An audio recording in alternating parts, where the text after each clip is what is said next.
Okay, hello. Welcome to today's webinar, Inspect What Matters, Aligning EHS Inspections with Regulations and Risks. My name is Bob Kimball. I'm the Director of Marketing at Dakota Software. I'll be your moderator for today's event, and I'd like to start by thanking everyone for joining us. We decided to cover this topic because we're hearing from EHS leaders who are really not confident that their sites are managing inspections in accordance with the regulatory requirements, and often that they lack the tools they need to provide them with visibility into those programs. So we're going to share some of the common drivers for inspections, tips for creating effective checklists, and ways to increase visibility and drive results. We plan to cover all of this in about 25 minutes, so that'll leave some time for at the end for questions. While everyone's muted currently, we do welcome your questions. You can submit them at any point during the session through the Q&A window, and then we will answer as many questions as we can at the conclusion. We also hope to keep things interactive, so we're going to conduct a few short polls and share responses along the way. Our speakers today include EHS and technology experts from Dakota Software. Jay Finnegan has more than 25 years of EHS industry experience, including 12 years, I think 13 years now, as a member of Dakota's compliance services team, where he assists clients with their compliance programs and help them improve their overall usage of Dakota's tools. Susie Housley has 20 years of experience, including 5 years directly managing environmental compliance inspection programs. She is also the product owner overseeing the development of Dakota Inspections. So I'm now going to turn it over to Jay. Thank you, Bob.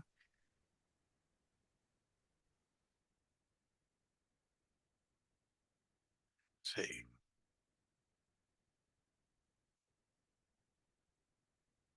There it goes. So why do inspections matter? And we're going to start out just by saying, on the one hand, they're just good business.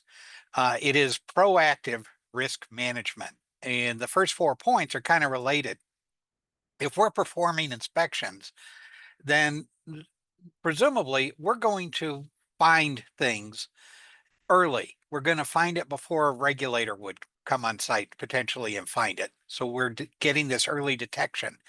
If we do find those violations, we can fix them.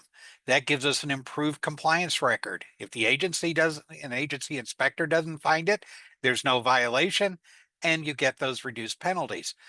But beyond that part of it, you've also got improved employee engagement and awareness. People will see that you are looking for issues, you're fixing them.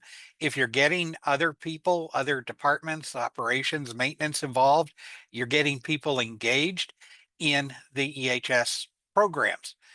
And you get enhanced efficiency out of it. When we do find stuff, we fix it. If we find recurring actions, we can put in preventive actions to make sure that if this happens frequently enough, there's something really wrong and we need to look for something that will prevent it permanently. And you can get this improved safety culture, improvements in the safety culture of the organization. But it's not just good business. It is also driven by regulatory requirements. So the very famous general duty clause from OSHA, that it is the employer's burden to protect employees from recognized hazards. And in a OSHA handbook for small businesses, you see, they actually say that self-inspection is a must to identify hazards and understand if you are controlling those hazards. But there are some common challenges. First, you could have a lack of understanding. I don't know what inspections I'm supposed to do. Or even if you have an idea that you need to do an inspection, you don't feel you have a good tool or the appropriate form to do that. There are conflicting priorities, so that within the EHS organization, you may not feel you have time to do everything, all the inspections that need to be done. And if you go asking the operations or the maintenance people, then you could get pushback. Why am I having to do this work for EHS? That's not my job. And there can be a sense of futility. You're doing all these inspections, you're collecting data, but what are you doing with that data? And there can also be this sense of futility on the part of the organization We're doing the inspections, we're finding the same things, nothing ever changes.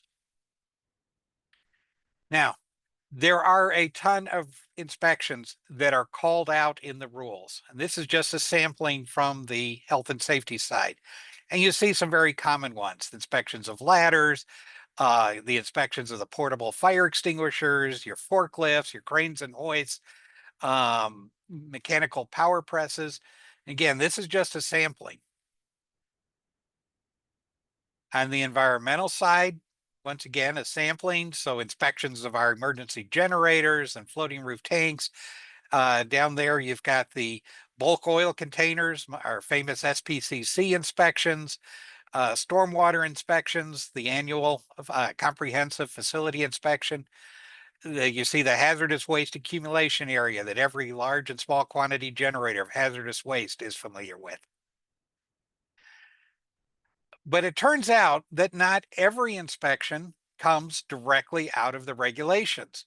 So here are some other ways that inspections can show up and what can make it challenging to identify the inspections you need to do. You won't find the inspection of emergency lighting in the OSHA rules directly. It shows up in the life saving code, NFPA 101, which is incorporated by reference in OSHA's regulations. So it is regulatory, even though it's not stated. You can also have an implicit requirement. There are explicit requirements about how universal waste is packaged, labeled, how long you can have it on your site, but they never say inspect it. But how are you going to know that you are complying with those expressed requirements if you're not performing inspections? The routine facility inspection for stormwater, you won't find it in the regulations, but you will find it in a multi-sector general permit. And then there are other requirements that show up, not out of OSHA, not out of the EPA, but for instance, periodic elevator inspections, which are in most community building codes. So how do you identify those applicable requirements where sometimes they're expressly stated, sometimes you have to chase them? Very common one is we rely on whoever held our position before us and hope they got all that identified. The next two are kind of opposites of each other. We can start out with the activities occurring within our building, and we can try to use those activities and figure out which rules apply to them. And then we can look at those rules to see if there are any inspections. The other we can do is we can start with the rules and we can take a look. Here's an inspection in the rules. Do I have any equipment that fits those rules? And if we don't have time to do that, we can hire a consultant who can do one of those two approaches.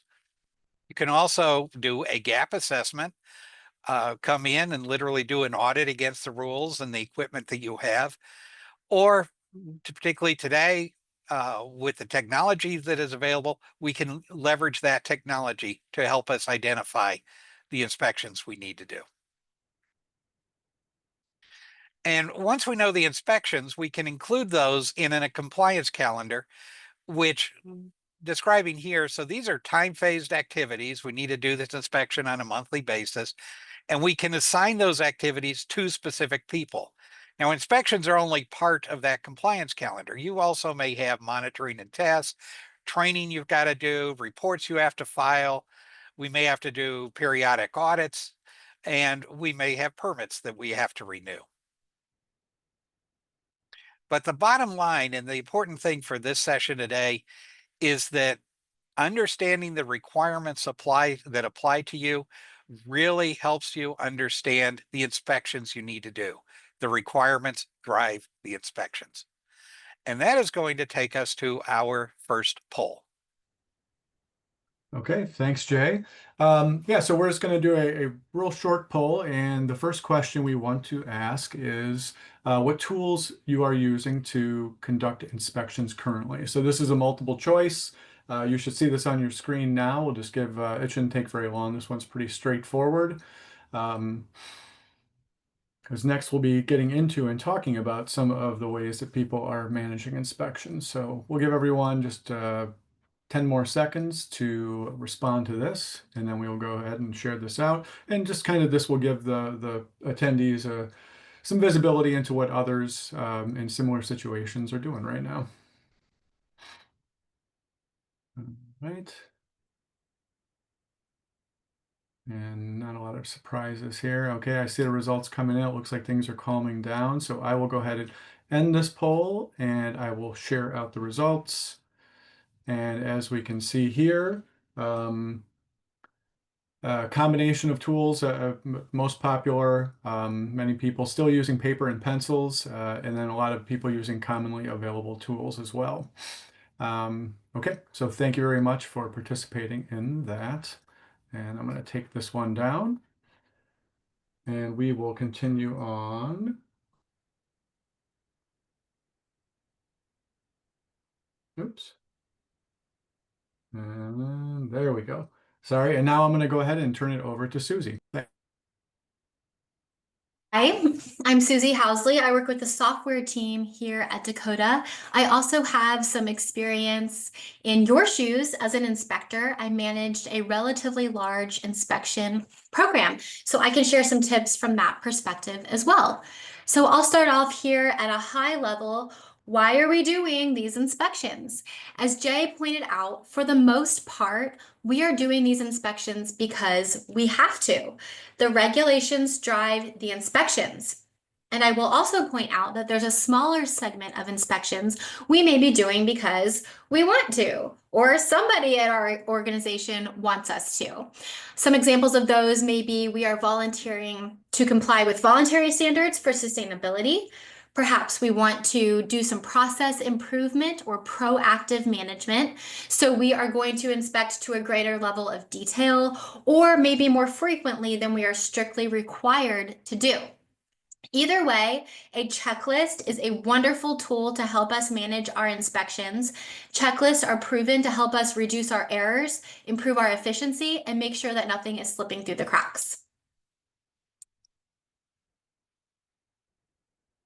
That being said, not every checklist is created equal. There are good checklists and there are bad checklists, and I'm sure that most of us have experience with both. I pulled out some characteristics here of these types of checklists, and I've gotten this from the book, The Checklist Manifesto, which I encourage you to check out if you're interested in some of the theory of why checklists are proven to work as well as they do. So some characteristics of a bad checklist would be that it's vague, imprecise, too long, and if you've ever been given a bad checklist to use while you're doing an inspection, you're probably going to get the sense that this was made somewhere by somebody at a desk who has no idea what it's like to actually be out there doing an inspection. Conversely, a good checklist is going to be precise, efficient, to the point, and it's going to be easy to use even in a stressful or tense situation.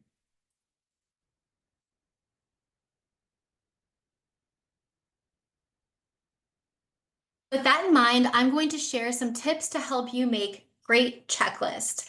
And you'll notice throughout that the examples I'm sharing will lean towards using a digital platform. This is because I believe that's a great route to go, and because most of the tips I'm going to share, while you can recreate them with some time and effort, are going to be available to you to easily apply to your inspection program if you take a digital route. The first tip to building a great checklist is to know your goal. Now, this might be one that seems like so simple, do I even have to say it? But you would be surprised, or maybe you wouldn't, how many times we skip right over this one and just start writing that checklist. Now, as we keep mentioning, the regulations drive the requirements for these inspections. So if we are building a checklist aimed at making sure we are in compliance with the regulation, we need to understand the regulation. We need to understand what's being asked of us. Otherwise, the checklist we build and the inspections we do based on that checklist may not cover everything we need to cover to make sure we're in compliance. A lot of us also do different levels of inspections. For example, we may do a weekly quick and dirty check, put out any big fires. And then we may go through on a monthly basis, dot our I's, cross our T's, really get in there. It can be tempting to use the same checklist for both, right? Maybe that feels like less busy work. What we will end up with, if we take that route, is a checklist that doesn't work well for either situation. Too specific for one inspection, too vague for another. So it's really worth your time up front to define your goal for each and every checklist that you're going to build. The next tip here is to use a simple scoring system. And this is getting to the point of that inspection being easy to handle in even a stressful or tense situation. We want to make the checklist easy for the inspector to answer and easy for the reviewer to interpret. A checklist is not a place for an open-ended response. We may want to allow places for notes, places for attachments, media, videos, photos, anything we need to support our answer, but the answer itself needs to be very straightforward with no guesswork. Now, if you've done your homework and you understand the goal of that inspection, that's going to help you determine which scoring system is going to work best for you. So for example, if you are doing an inspection to see if you're in compliance with a very strict federal guideline, you might want to lean towards that binary, yes, no, pass, fail scoring system. There is not wiggle room there. Let's not put it on our inspection. Maybe you're checking more frequently than you need to, or you really do want to leave room for that gray area or that place to show we're not out of compliance, but there's room for improvement here, and I want to indicate that on my inspection. Any way you choose, having that simple scoring system is really going to help you out. My last tip is to provide some thoughtful context in each of your checklist items. What this is going to do is help inspectors determine the weight of the question they're answering and help reviewers determine the gravity of the responses that they are interpreting. Now, as we keep repeating here, the regulations drive the requirements for these inspections. So having that indicated right there with every single checklist item lets me know, without having to dig any further or rely on my personal knowledge, if I see a failure indicated on this checklist, I can see right away we are out of compliance with a federal or state guideline. That way I, as a reviewer, can respond with the appropriate level of urgency, and that's not going to get lost in the shuffle. So these are some tips I think will really help elevate your checklist and make them more useful to you. Getting your checklist in shape, I think, is one of the #1 things that you can do to elevate your inspection program, but it doesn't stop there. I have a few more tips to share where I really think you can bring your inspection program to the next level. Those are using your checklist, right? We put all that time into building them and making sure they're good checklists. They don't do anybody any good if they're sitting there on the shelf. And the next tip is to track your results. Inspections are a wonderful lens into the health and risk factors within our organization, and we want to use that to our advantage. At Dakota, we have done hundreds of interviews with people who are doing inspections day in and day out. And one of the biggest things we hear is, I cannot keep track of all of this. I cannot chase everybody down. I cannot keep all of this in my head. I need a way to know what is overdue, and I need to make sure we're getting it done efficiently. So some metrics you can track will let you know how well you're using those checklists. Now, the first and most obvious is at any point in time, you should know what's overdue so you can find it and address it. Another metric I personally like to track is the percentage of inspections we're completing on time.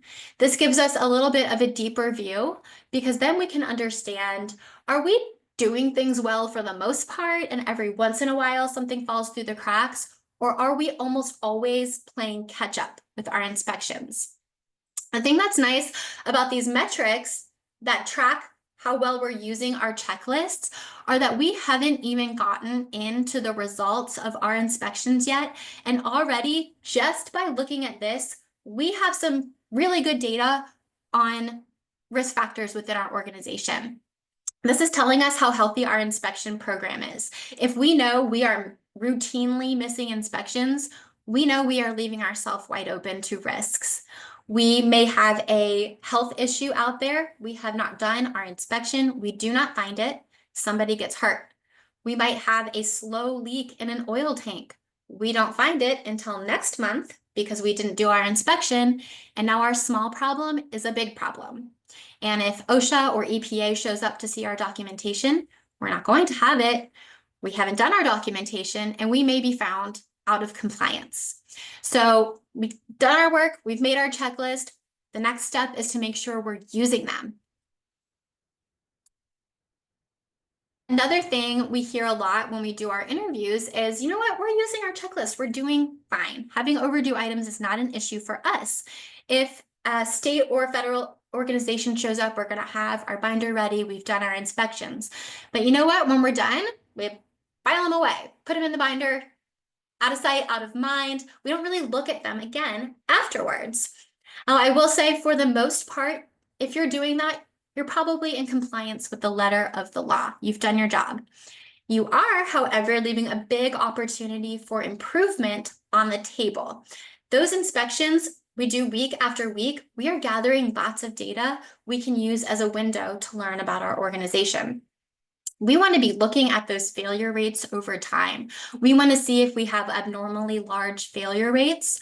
Are they piling up at one specific facility or group of facilities? Are they piling up in one specific subject area? One thing I know I experienced as an inspector was what I would call a whack-a-mole issue.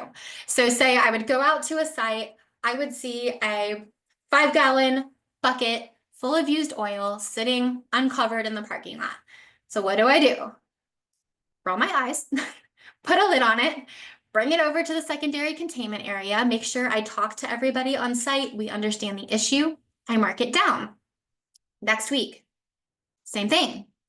Facility down the road, same thing. I'm starting to feel that sense of futility that Jay was talking about earlier.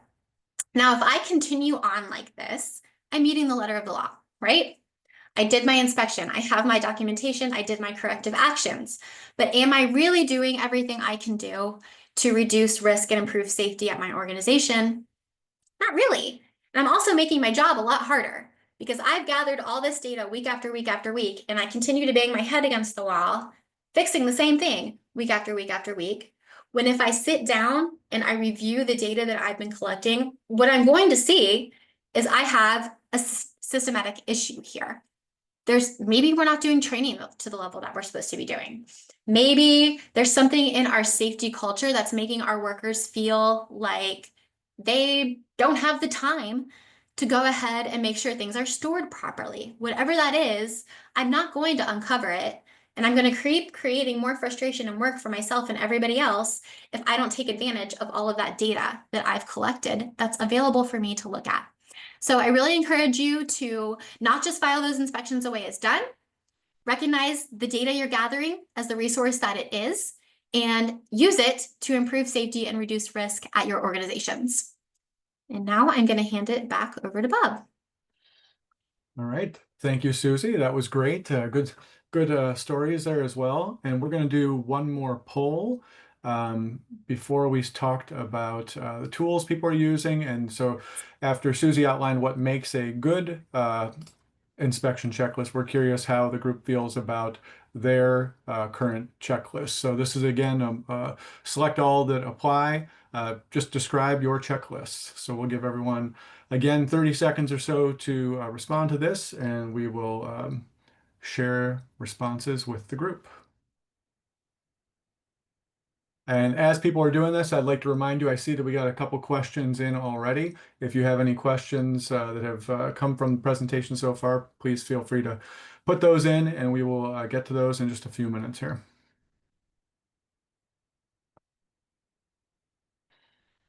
Okay, it looks like those responses are slowing down.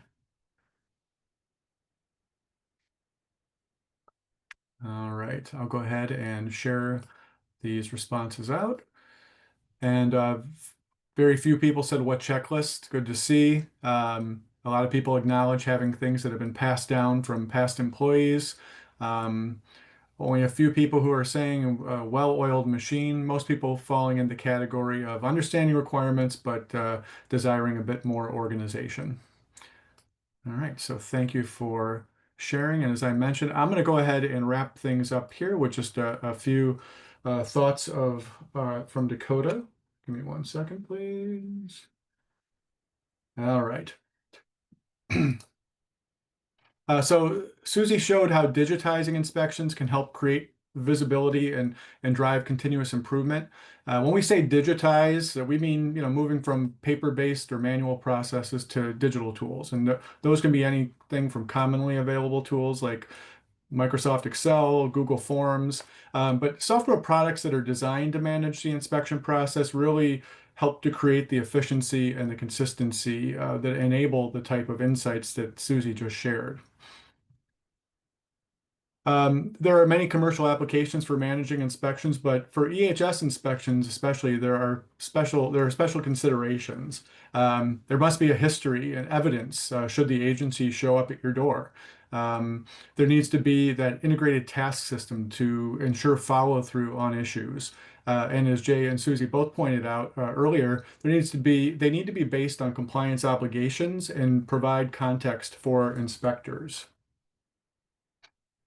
So that is where Dakota is uniquely positioned to support inspection programs.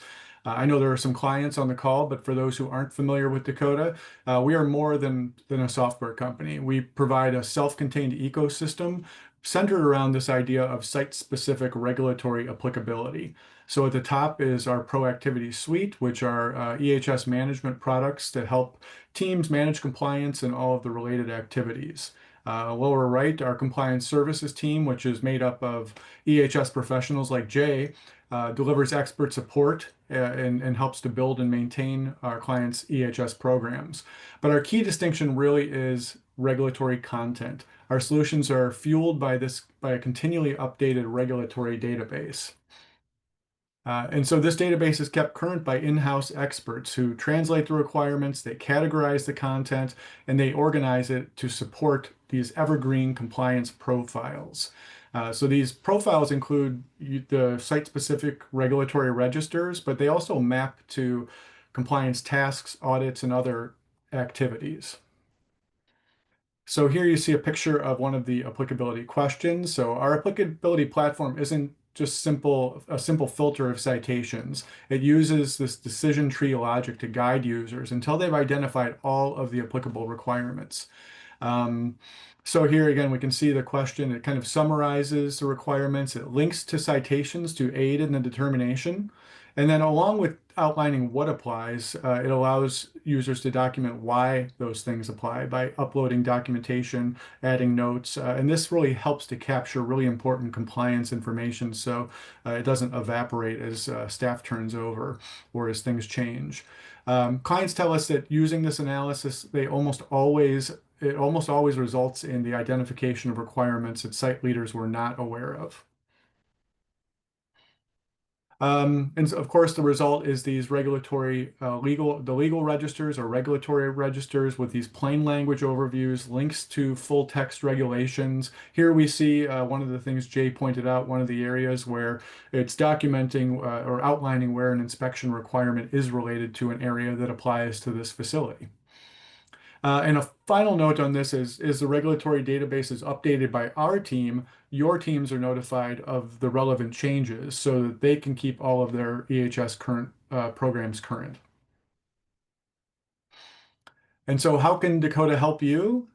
Leveraging this regulatory database, the decision tree engine, you can create or you can work with us to create regulatory registers for all of your facilities. Once established, we can work with you to create inspection templates and recurring compliance tasks to keep things on track. And if you need additional help, our compliance services team actually offers remote or in-person compliance assessments to help you identify your regulatory obligations and as well as any gaps that might be in your compliance programs currently. And finally, before we get into Q&A here, we are currently offering a free trial of our inspection and task management platform. So you can sign up using the link on the screen. And you can actually, get hands-on experience with the platform. So no commitment required. Once you sign up, you'll have access to 500 plus EHS related inspection questions that are preloaded in the product. You could also upload your own, use the drag and drop editor to configure the templates to meet your needs. Once that's done, you can invite your team members, you can assign inspections out to them, and you can all test the platform together. And if you loved it, and we're sure that you will, and you want to continue on, you can move to transition to a paid plan without losing any of your data. Everything that you do in the system will remain. So with all that said, let's move on to Q&A. And as we do this as well, I'm just going to pop one final exit poll. We're just kind of curious on your thoughts on how we did here today, if this content was in line with what you expected. So we'll move on, and there's a first question here, and I guess I will direct this to Jay. It says, are they, I'm assuming the inspections aligned with ISO requirements? Jay, maybe you can start that one, and Susie, you can probably have some thoughts as well. Yeah, I got the sense from when this one was asked, it might be with Profiler, but even as with inspections, you have to remember that the management system standards, the ISO standards and the like, are very broad.